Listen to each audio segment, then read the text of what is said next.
The Discipline of the Assembly, Its Ground, Nature, and Object. By C.H. Mackintosh. Thy testimonies are very sure, holiness becomes thy house, O Lord, forever. Psalm 93 verse 5. Here we have, plainly set before us, the real ground of discipline in the assembly. The place of God's presence must be holy. Be ye holy, for I am holy. It is not upon the miserable principle of, stand by thyself, I am holier than thou. No, thank God, it is not this. It is not upon the ground of what we are, but what God is, that discipline is exercised. To allow unjudged evil, either in doctrine or practice, in the assembly, is tantamount to saying that God and evil can go on together, which is simply wickedness of the highest and most daring character. But some persons maintain that we are not to judge, and Matthew 7 verse 1 is quoted in proof. We reply that the passage has nothing to say to the assembly, it simply teaches us, as individuals, not to judge motives. Further on in the chapter, we are told to beware of false prophets. How can we beware, if we are not to judge? By their fruits ye shall know them. So that, even as individuals, we are to judge conduct. We are not to judge motives but fruits. In 1 Corinthians 5, the assembly is peremptorily called to judge and put away an evildoer. In the name of our Lord Jesus Christ, when ye are gathered together, and my Spirit, with the power of our Lord Jesus Christ, to deliver such an one to Satan for the destruction of the flesh, that the Spirit may be saved in the day of the Lord Jesus. And then, at the end of the chapter, we read, Do not ye judge them that are within? But them that are without God judges. Therefore put away from among yourselves that wicked person. This is clear and conclusive. The assembly is solemnly bound to exercise discipline, bound to judge and put away evildoers. To refuse to do so is to become a leavened lump, and, most assuredly, God and unjudged leaven cannot go on together. Mark, we speak of unjudged leaven. We know, alas, that there is evil in every member of the assembly, but if it is judged and refused, it does not defile the assembly, or hinder the enjoyment of the divine presence. It was not the evil in the man's nature that caused him to be put away, but the evil in his life. If he had judged and refused the sin in his nature, the assembly would not have been called to judge and refuse him. All this is as simple as it is solemn. An assembly that refuses to judge evil, in doctrine or morals, is not an assembly of God. There may be children of God in it, but they are in a false and dangerous position, and if the assembly persists in refusing to judge the evil, they should, with firm decision, turn away from it. They are solemnly called upon to do so, let every one that names the name of the Lord depart from iniquity. But there are many who do not understand the truth as to the assembly, or its discipline, and they bring forward Matthew 13 verse 30 as a proof that evildoers are not to be put away from the assembly, or the Lord's table. The tares and the wheat are to grow together until the harvest, they say. Yes, but where? In the assembly? Nay, but in the field, and the field is the world, not the church. To argue that, because the tares and wheat are to grow together in the world, therefore evildoers are to be knowingly allowed in the assembly, is to place the teaching of our Lord Jesus Christ, in Matthew 13, in direct opposition to the teaching of the Holy Spirit in 1 Corinthians 5. Hence, this argument cannot stand for a moment, but must be flung to the winds. To confound the kingdom of heaven, in the Gospel of Matthew, with the Church of God, in the epistles of Paul, is to mar the integrity of the truth of God, and plunge the Lord's people into utter confusion. Indeed, no human language could adequately set forth the deplorable consequences of such a system of teaching. But this is a digression from our subject, to which we must return. Having proved from the plainest statements of Holy Scripture that the assembly is solemnly bound to judge those that are within, and put away evildoers, we shall now proceed to consider the nature, character, and spirit of the discipline which the assembly is called to exercise. Nothing can be more solemn or more affecting than the act of putting away a person from the Lord's table. It is the last sad and unavoidable act of the whole assembly, and it should be performed with broken hearts and weeping eyes. Alas, how often it is otherwise! How often does this most solemn and holy duty take the form of a mere official announcement that such a person is out of fellowship? Need we wonder that discipline, so carried out, fails to tell with power upon the erring one, or upon the assembly? How then should the discipline be carried out? Just as 1 Corinthians 5 directs. When the case is so patent, so clear, that all discussion and deliberation is at an end, the whole assembly should be solemnly convened for the special purpose, for, most assuredly it is of sufficient gravity and importance to command a special meeting.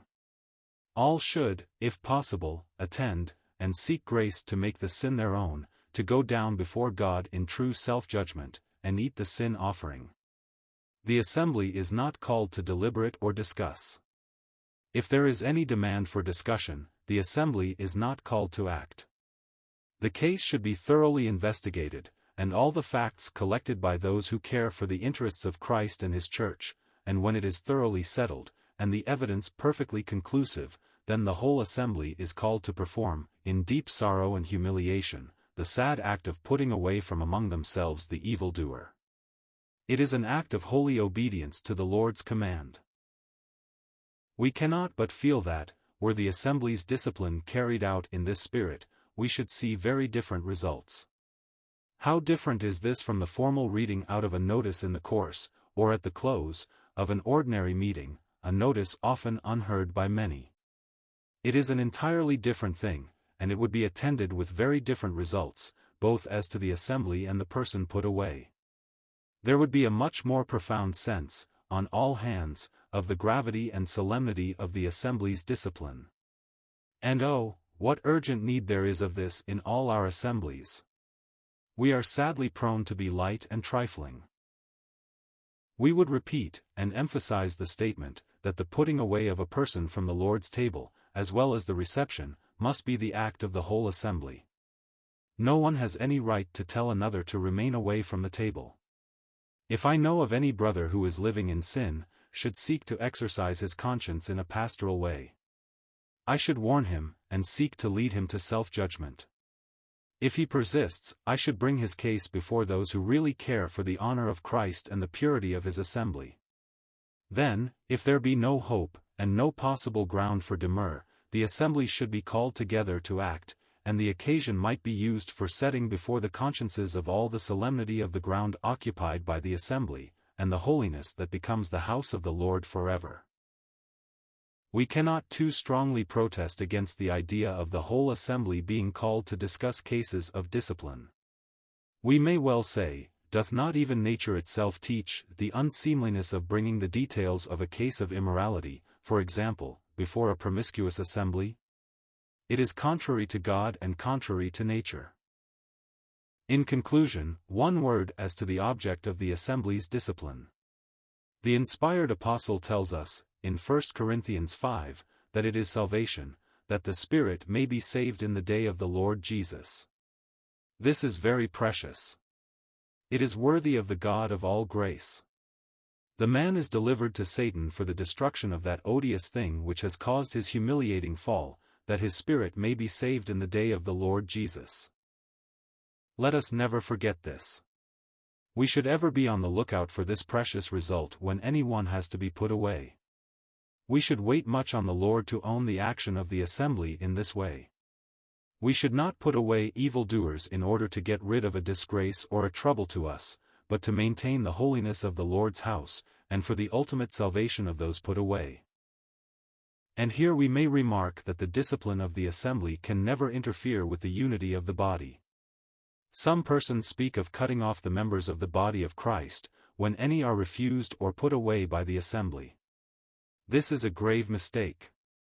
The man in 1 Corinthians 5 was a member of the body, and nothing could touch that blessed membership. He was put away, not because he was unconverted, but because he defiled the assembly. But the discipline was used for the ultimate blessing of a member of the body. No member of the body can ever be cut off. All are indissolubly joined to the head in heaven, and to the members on earth, by the Holy Ghost. By one Spirit we are all baptized into one body. This is divinely simple and clear, and moreover it is a conclusive answer to the statement so constantly made, namely, that, provided a person is a Christian, he ought not to be put away or refused by the assembly. No such question is ever raised. To put away a person for not being a Christian is opposed to the spirit and teaching of the Word of God. Even under the Old Testament economy, people were not put outside the camp for not being the seed of Abraham, or circumcised members of the congregation, but because they were ceremonially defiled. See number 5. But we must close this paper with a brief reply to a question often raised, namely this. Has any assembly, now, power to deliver a person to Satan? This question is distinctly answered by the far-seeing wisdom of the Holy Ghost in 1 Corinthians 5. For, as if anticipating it, he sums up his teaching at the close of the chapter, not by repeating the command to deliver such an one to Satan, but by adding another, wherefore put away from among yourselves that wicked person. This is most striking, lest any should raise an objection on the score of power. The Holy Ghost gives us distinctly to understand, that it is not a question of power, but obedience. P.S. There is a character of discipline presented in 2 Thessalonians 3 which demands our serious attention. Now we command you, brethren, in the name of our Lord Jesus Christ, that ye withdraw yourselves from every brother that walks disorderly, and not after the tradition which he received of us. If any man obey not our word by this epistle, note that man, and have no company with him, that he may be ashamed. Yet count him not as an enemy, but admonish him as a brother. This is what we may call personal discipline in private life, a very important thing, much needed, alas, but not generally understood. It is not a case calling for the action of the assembly, but for faithful personal dealing. The disorderly walking referred to is a brother not working, but going about as an idle busybody. Such a one was to be admonished, and avoided. Now we cannot help thinking that this form of discipline is much called for. There are many whose ways, though not of such a character as to call for excommunication, do, nevertheless, demand faithful dealing. For example, persons going in debt, living beyond their means, dressing in a vain, fashionable style, unbecoming a Christian, and many other things inconsistent with the holiness, purity and solemnity of the Lord's table and the assembly. If all such cases were dealt with according to the apostolic command in 2 Thessalonians 3, we believe it would prove a real blessing to many. We need hardly add that it needs much grace, much spiritual wisdom, much of the mind of Christ, much nearness to God, to carry out this sort of discipline, but we are persuaded it demands the prayerful attention of Christians, and we may confidently count on the grace of God to enable us to act for Him in this matter.